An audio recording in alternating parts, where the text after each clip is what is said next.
Assalamu alaikum wa rahmatullahi ta'ala wa barakatuhu. Yan uwanmu 'yan Nijar ina mana fatan alkhairi. Insha Allahu wani sabon albishir ne ya same mu. Abin da ya kamata yanzu kawai ya rage gare mu mu ci gaba da addu'a, mu ci gaba kuma da taya ma ainihin shugaban ƙasanmu wato Muhammad Bazoum addu'a Ubangiji Allah ya ba shi ikon cika manufofin shi. Gaskiya abun alfahari ne gare mu 'yan Nijar kuma da izinin Allah, Allah ya kawo mu lokacin da za mu warkewa ƙasanmu za ta hita daga cikin matsaltsalin da take take ciki. Abin da kawai ya rage gare mu mu ci gaba da kama mishi da addu'a. In Allah ya yarda ƙasanmu za ta dawo kuma za ta keta sahun ƙasashe waɗanda ainihin 'yan ƙasarta za su yi alfahari da ita wato ainihin ƙasanmu Nijar. Gaskiya masha Allah, shugaban ƙasanmu wato shugaban jamhuriya Alhaji Bazoum Mohamed ya ɗauko hanyoyi wanda za a samu ci gaba na Nijar. Wannan sabon albishir da kuke gani shine cewa ainihin shugaban ƙasa ya sake kira bayan wancan sojawan Faransa da ya kira ya tattauna akan wai tsaron nan da suka ce sun zo su taimaka ma Nijar da shi me ke faruwa ne. To ya kamata su gudanar da aikin su yanda ya kamata.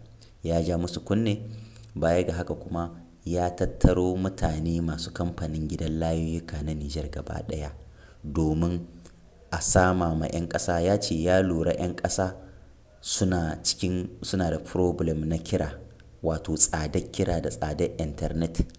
Yanzu maganan da batun da suka tattauna a kai kenan akan cewa a sauwaƙa ma 'yan ƙasa hanyoyin sadarwa na kira, ma'ana kamfaninnikan layukan na Nijar. Su ma an yi wannan zama da su da kuma ɓangaren internet a sauwaƙa ma 'yan ƙasa internet ta yanda 'yan ƙasa za su riƙa amfanuwa da ita kuma cikin sauƙi ta yanda talakawa.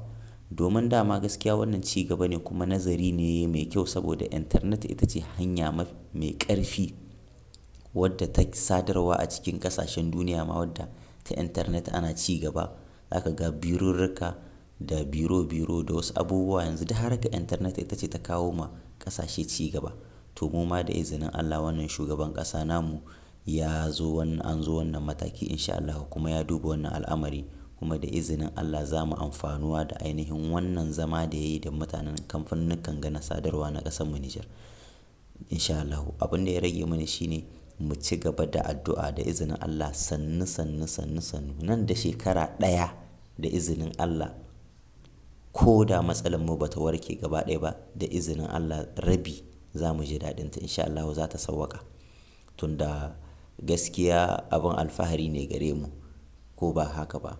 Don haka mu ci gaba da taya shi da addu'a. Allah ya taya riƙo, Ubangiji Allah kuma ya yi da nufi, Allah ya cika mishi nufin shi. Haka wannan shine dama ake so shugaba na gari ya riƙa sauraron kukan talakawan shi saboda a share musu hawaye. To gaskiya ga dukkan alamu sun nuna cewa da izinin Allah shugaba Muhammad Bazoum insha Allahu mai amsa kiran talakawan shi ne kuma mai jin kukan talakawan shi ne kamar yanda ainihin mu 'yan Nijar ma za mu ce ba mu yi tsammani ba a da gaskiya tunda ba mu yi tsammanin zai mana haka ba gaskiya domin Allah. Amma gaskiya alhamdulillahi mun fara gani a ƙasa wannan kuma ci gaba ne.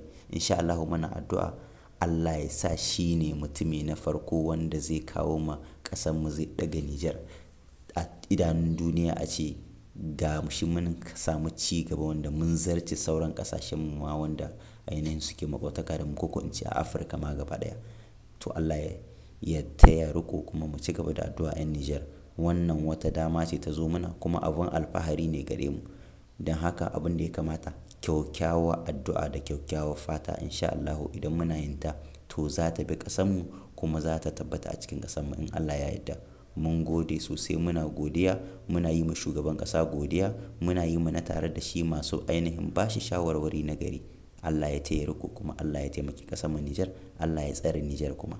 Wannan hanya ce ta sadarwa wato kamfaninnikan layuyyuka ya kira su ma gaba ɗaya kamar yadda kuka gani ga su sun tattauna to ta yadda za a sauwaƙa ma 'yan ƙasa kira da kuma harkar internet. Dama su ne ci gaba da su ne ƙasashen duniya suka ci gaba.